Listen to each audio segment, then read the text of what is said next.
Pan masala హీరోలకి నోటీసులు. యాక్చువల్గా ఇది నిన్న నేషనల్ ఛానల్స్ అన్నింటిలో కూడా బ్రేకింగ్ న్యూస్ చాలా పెద్ద ఎత్తున డ్రైవ్ చేసింది. బట్ తెలుగు మీడియా ఎందుకో చాలా లైట్గా తీసుకుంది. వెలుగు పేపర్ ఇది లీడ్ స్టోరీగా ఇచ్చింది. అందుకని ఫస్ట్ ఇక్కడ నుంచి స్టార్ట్ చేద్దాం. సో ఇది ఒక్కసారి చూడండి. విమల్ను ప్రచారం చేసినందుకు షారుఖ్ ఖాన్, అజయ్ దేవగన్, టైగర్ ష్రాఫ్లకి మహారాష్ట్ర FDA నోటీసులు. నిషేధిత పాన్ మసాలా బ్రాండ్ ప్రమోషన్పై వివరణ ఇవ్వాలని ఆదేశం. అవును, ఇది గతంలో కూడా తెరపైకి వచ్చిన ఒక వార్త. మనకు తెలుసు, విమల్ పాన్ మసాలా మహారాష్ట్రలో బ్యాన్ చేశారు ఈ బ్రాండ్ని. కానీ ఇది సరోగేట్ అడ్వర్టైజింగ్. అంటే మనకు తెలుసు కదా, ఏ ప్రోడక్ట్ అయితే నిషిద్ధమో దాన్ని పక్కన పెట్టేసి దాని పక్కన ఒక ప్రోడక్ట్ క్రియేట్ చేసి, ఫర్ ఎగ్జాంపుల్ ఈ విషయంలో పాన్ మసాలా బదులు ఇలైచీని ప్రమోట్ చేస్తున్నారు. బట్ యాక్చువల్లీ వాళ్ళు అడ్వర్టైజ్ చేసేది పాన్ మసాలా అని అందరికీ తెలిసిన విషయం. సో పెద్ద పెద్ద తారలు ఈ నిషిద్ధ బ్రాండ్, నిషిద్ధ ప్రోడక్ట్ని ఎందుకు అడ్వర్టైజ్ చేశారని చెప్పి 15 రోజుల్లోగా వివరణ ఇవ్వాలని ఇందులో నోటీసులో పేర్కొన్నారు. అంటే షోకాజ్ నోటీసులు జారీ చేసింది ఎవరంటే Maharashtra food and drug administration department. ఈ నోటీసులు 15 రోజుల్లోగా రాతపూర్వక వివరణ ఇవ్వాలని ఆదేశించింది. 2024లో ఈ విమల్ అనే పాన్ మసాలా కంపెనీకి చెందిన యాలుకల ఇలాచి ప్రచారం చేసిన యాడ్ కోసం ఈ ముగ్గురు నటులు కలిసి పనిచేశారు. ఈ మేరకు తుకారం ముండే నేతృత్వంలోని మహారాష్ట్ర ఫుడ్ సేఫ్టీ విభాగం వ్యవహారంపై 9 పేజీల సమగ్ర నోటీస్ ఇచ్చింది.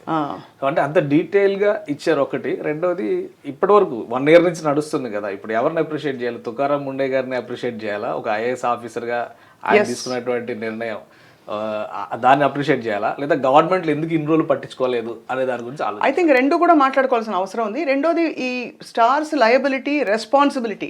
లయబిలిటీ లీగల్ ఫ్రేమ్వర్క్ లో ఒకటి ఉండొచ్చు, ఎందుకంటే ఏవో చాలా క్లాజులు ఉంటాయి, మాకు దీనికి సంబంధం లేదు, డిస్క్లైమర్లు ఉంటాయి. బట్ అల్టిమేట్లీ మనకి స్టార్స్కి ఒక ప్రభావం ఉంది ప్రజలపై అని కూడా గమనించుకోవాలి. సో వీళ్ళు తెలిసి చేస్తున్నారా, లేదు పర్వాలేదు అనుకుని తినేవాళ్ళు తింటారని చేస్తున్నారా అనేది నిజంగా ఒక ఆత్మ పరిశీలన వాళ్ళు చేస్తారు. ఇందులోనే ఇంకొక విషయం ఏంటంటే, గతంలో ఒక ఇది సేమ్ ఇష్యూలో అక్షయ్ కుమార్ యాడ్ చేసినందుకు చాలా వ్యతిరేకత వచ్చింది. ఆయన ఫ్యాన్సే వ్యతిరేకించారు. ఈ మ్యాటర్ కూడా ఇక్కడ రాశారు. 2022లో ఇదే విమల్ ఇలాచి యాడ్ లో కనిపించినందుకు నటుడు అక్షయ్ కుమార్ అభిమానుల నుంచి తీవ్ర వ్యతిరేకత ఎదుర్కొన్నారు. అంటే వీళ్ళ అభిమానులు వ్యతిరేకించలేదని అనుకోవాలా ఇప్పుడు మనం. అలాగే దీంతో ఆయన బహిరంగ క్షమాపణలు చెబుతూ ఆ బ్రాండ్ ప్రమోషన్ నుంచి వైదొలిగారు. ప్రకటన ద్వారా వచ్చిన పారితోషికాన్ని మంచి ఆశయం కోసం విరాళంగా ఇస్తున్నట్లు ప్రకటించారు. రైట్. ఒక ఎగ్జాంపుల్ ఆల్రెడీ ఒక సెట్ చేసి ఉంది. ఒక ఎగ్జాంపుల్ మళ్ళీ ఈ ముగ్గురు నటులు చాలా లీడ్ యాక్టర్స్ బాలీవుడ్ లో మళ్ళీ ఎందుకు చేశారు అంటే డైరెక్ట్ డబ్బులేనా అసలు ఎంత? ఖచ్చితంగా ఐ థింక్ కోట్లలో ఉంటుంది. అది జగమెరిగిన సత్యం. అది మనం ఎన్ని లెక్కలు వేసుకున్నా కోట్లలో వాళ్ళకి అందుతాయని తెలుసు. కానీ వాళ్ళ పారితోషికాలు కూడా కోట్లలో ఉంటుంది. వాళ్ళకి డబ్బు అవసరం కాదు. అవసరం అయితే మాత్రం చేస్తారంటే అది పక్కన పెడితే, వీళ్ళకి అంటే అంత సంపాదిస్తూ పోయి ఇలాంటి ప్రోడక్ట్కి వాళ్ళు నో చెప్పలేకపోతున్నారు. బికాస్ చాలామంది తారలు మన స్టార్స్ చూస్తే, సౌత్ స్టార్స్ చాలా మంది కొన్నిటికి నో చెప్పారు.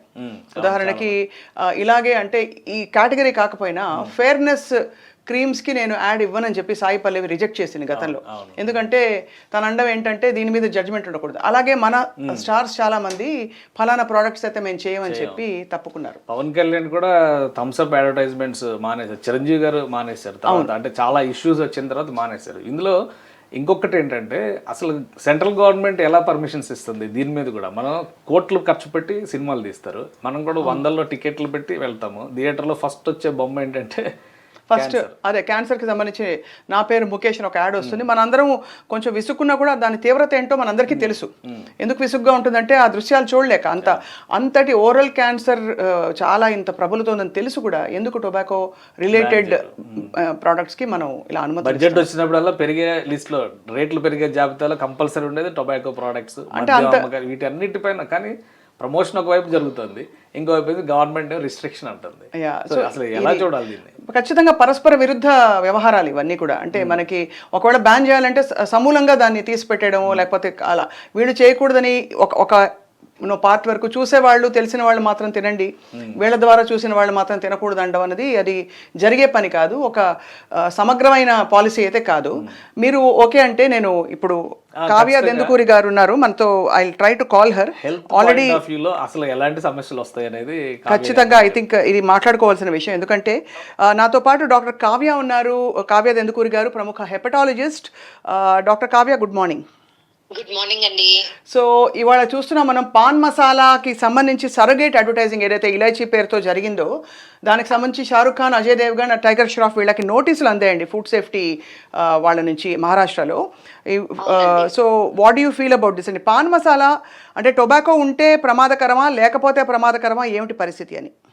First thing it's a very good thing that happened అండి. అవేర్నెస్ అనేది మనకి పెరుగుతుంది. Right. కొన్ని టొబాకో ఫ్రీ అని అంటే చాలా సేఫ్ అన్నట్టు ప్రమోట్ అవుతున్నాయి. Right. బట్ మనకు తెలియాల్సింది ఏంటంటే ఈ పాన్ మసాలాలో ఏదైతే ఒక మిక్చర్ ఉంటుందో అందులో అరికా నట్ అనేది ఒకటి ఉంటుంది అనమాట. ఆహా, వెదర్ టొబాకోతో ఉన్నా లేదా టొబాకోతో లేకపోయినా వరల్డ్ హెల్త్ ఆర్గనైజేషన్ ఈ అరికా నెట్ ని గ్రేడ్ 1 కార్సినోజన్ అంటే బాబోయ్. క్యాన్సర్ కారకాన్ ఫ్యూచర్ లో ఇట్ కెన్ కాజ్ అనేది దీని వల్ల అరికా నెట్ వల్ల అవుతుంది అని WHO దీన్ని గ్రేడ్ చేసింది, grade 1. Right. So tobacco free అయినా టొబాకో ఉన్నా లేకపోయినా this is a carcinogen. Second thing ఏంటంటే ఇది ఫ్లేవరింగ్ ఏజెంట్స్ గా చాలా మంది ప్రమోట్ చేస్తున్నారు కానండి, that is not what it is. Right. ఇంకోటి ఏంటంటే ఇందులో మనం వాడే చూనా అంటాం చూడండి, అవును. ఆ చూనాలో కూడా pH అంటే దాంట్లో ఉండే pH హైగా ఉంటుంది. సో ఈ అరికా నెట్ ప్లస్ ఆ చూనాతో కలిపి మౌత్ pH ఇంక్రీజ్ అయ్యి ఏవైతే కండిషన్స్ ఇవి కాజ్ చేస్తాయో, సో జనరల్లీ ఇది టీనేజ్ లో స్టార్ట్ అయ్యే process. Period of months two years ఏమవుతుంది అంటే మౌత్ లో స్కారింగ్ అనేది స్టార్ట్ అవుతుంది. అంటే స్టిఫ్నెస్ గమ్స్ లో, చీక్స్ లో, బక్కల్ మ్యూకోజాలో టైట్నెస్, స్టిఫ్నెస్ స్టార్ట్ అవుతుంది. స్టార్టింగ్ పోగా మంత్స్ టు ఇయర్స్ మనుషులకి ఫస్ట్ సింటమ్ ఏమొస్తుంది అంటే కొంచెం నోరు తెరవటం, ఫుల్ గా తెరవటం కష్టం అవుతుంది. Over a period of time అది క్యాన్సర్ కి ఖచ్చితంగా కారణం అవుతుంది అనమాట. అయితే ఇది చాలా అంటే ఇలాంటి నోటీస్ ఇవ్వడం చాలా మంచిదని చెప్తున్నారు మీరు. చాలా మంచిదండి. It's very very but important. Do you think అంటే ఫిల్మ్ స్టార్స్ కెన్ ఇంపాక్ట్ అంటే the public in terms of అంటే వాళ్ళు ఇది చూసి ప్రకటన చూసి కొంచెం అంత క్యారీ అవే అయిపోతారని మీరు భావిస్తారా? వాట్ డూ యూ ఫీల్ అండి? అంటే ఇప్పుడు పబ్లిక్ ఎస్పెషలీ ఇన్ ఇండియా అండి, పీపుల్ రియలీ రెస్పెక్ట్ అండ్ వాళ్ళు అనే మాటని చాలా లిటరల్ గా తీసుకుంటారు. Correct. సో తీసుకున్నప్పుడు ప్రమోట్ చేసేది ఫ్లేవరింగ్ ఏజెంట్స్ అనో లేదా టొబాకో ఫ్రీ అంటే ఉన్నది యాక్చువల్లీ మన తరఫు నుంచి మనకి చాలా ఇంపార్టెంట్ గా మనం చేయాల్సింది ఏంటంటే రెగ్యులేటరీ నోటీస్ మనం చాలా ఇంపార్టెంట్. అంటే ఏంటి అంటే స్ట్రిక్ట్ యాడ్ రెగ్యులేషన్స్ ఉండాలి. అండ్ ఈ స్క్రీనింగ్ ఏదైతే ఉంటుందో దీని వల్ల ఏమవుతుంది, ఇందులో కంటెంట్ ఏంటి, ఇంగ్రీడియంట్ లిస్ట్ అనేది మన యాడ్స్ లో చాలా క్లియర్ గా ఉండాలి. చాలా క్లియర్ పాయింట్. చిన్న స్టార్ మార్క్ పెట్టి కండిషన్స్ అప్లై అని ఏదో రాస్తారు కదా, అలా కాకుండా దిస్ హ్యాస్ దిస్ అని very very clear substance and ingredient list ఉంటే people will take their own choice. Thank you. Yes doctor Kavya, మీరు చాలా కీలకమైన పాయింట్ అందించారు. Because cigarette smoking is injurious to health అని ఎలా అయితే వేస్తారో ఆల్కహాల్ కన్సంప్షన్ ఇప్పుడు మనం యాడ్ చేశారు. So but this is valuable input అండి. టొబాకో ఉన్నా లేకపోయినా అరికా నట్ వల్ల కూడా కార్సినోజెనిక్ ప్రభావాలు ఉంటాయని చెప్పి. థ్యాంక్ యూ వెరీ మచ్ ఇవాళ మా షోలో జాయిన్ అయినందుకు డాక్టర్ కావ్య.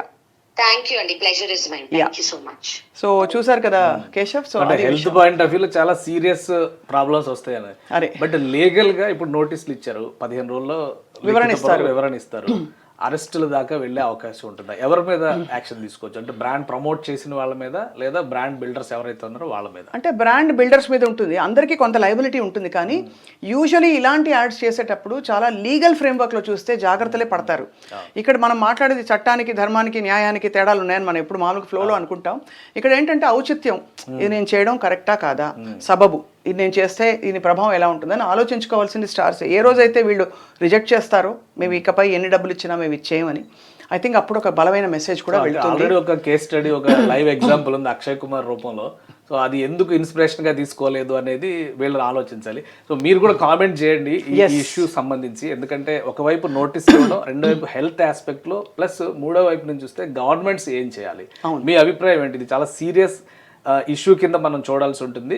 సో ఈ స్టార్స్ కి ఇచ్చినటువంటి నోటీసుల తర్వాత ఇలాంటి మసాలాల ప్రమోషన్స్ తగ్గుతాయని చెప్పని ఆశిద్దాము.